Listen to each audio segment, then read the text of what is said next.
Big breaking news Amreli શહેરમાં તંત્ર દ્વારા હાથ ધરાયેલી દબાણ હટાવવાની એકતરફી કાર્યવાહીને લઈને હવે જનતામાં ભયંકર આક્રોશ ફાટી નીકળ્યો છે અને વહીવટીતંત્ર સામે તીખા સવાલો ઉઠ્યા છે। રસ્તા કિનારે નાનકડો ધંધો કરીને ગરીબ પરિવારનું ગુજરાન ચલાવતા લોકોએ કોઈપણ વિરોધ વગર જગ્યા ખાલી કરી દીધી, પણ હવે મોટો સવાલ એ છે કે શું આવી જ કડકાઈ પ્રભાવશાળી અને વગદાર લોકો સામે પણ જોવા મળશે ખરી? બિલકુલ કોહરે। શહેરમાં એવી ચર્ચાઓએ ભારે જોર પકડ્યું છે કે જાહેર મિલકતો અને સરકારી જમીનો પર વર્ષોથી ગેરકાયદેસર કબજો જમાવીને બેઠેલા મોટા માથાઓ સામે કાર્યવાહી કેમ થતી નથી?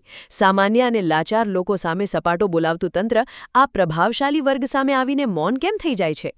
જો કાયદો બધા માટે સમાન છે તો પછી આ ભેદભાવ કેમ?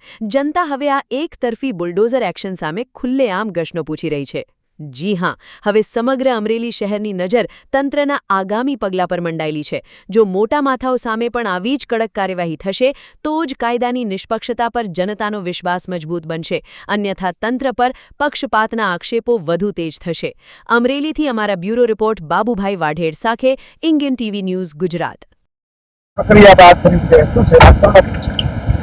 નગરપાલિકા અને રોડ એન્ડ બિલ્ડિંગ દ્વારા જે આપણા મેઇન રસ્તાઓ છે, સેન્ટર પોઈન્ટથી રૂપમ ટકીના ઢાળથી કુકાઓ ચકાતનાકા અને સેન્ટર પોઈન્ટથી લાઠી રોડના બાયપાસ સુધીનો જે રોડ છે એમાં જે દબાણદારો હતા એ લોકોને અગાઉ નોટિસ આપેલી હતી અને આજે નોટિસના દિવસે એમને દબાણ હટાવવાની કાર્યવાહી કરવામાં આવેલ હતી, જેમાં મોટાભાગના દબાણદારો જાતે જ દબાણ હટાવી લીધું હતું અને જે થોડા ઘણા દબાણ બાકી હતા હટાવવાના એને આજે નગરપાલિકા અને આરએનબી દ્વારા હટાવવાની કાર્યવાહી કરવામાં આવી અને લો એન્ડ ઓર્ડરની પરિસ્થિતિ માટે વહીવટીતંત્ર અને પોલીસ સાથે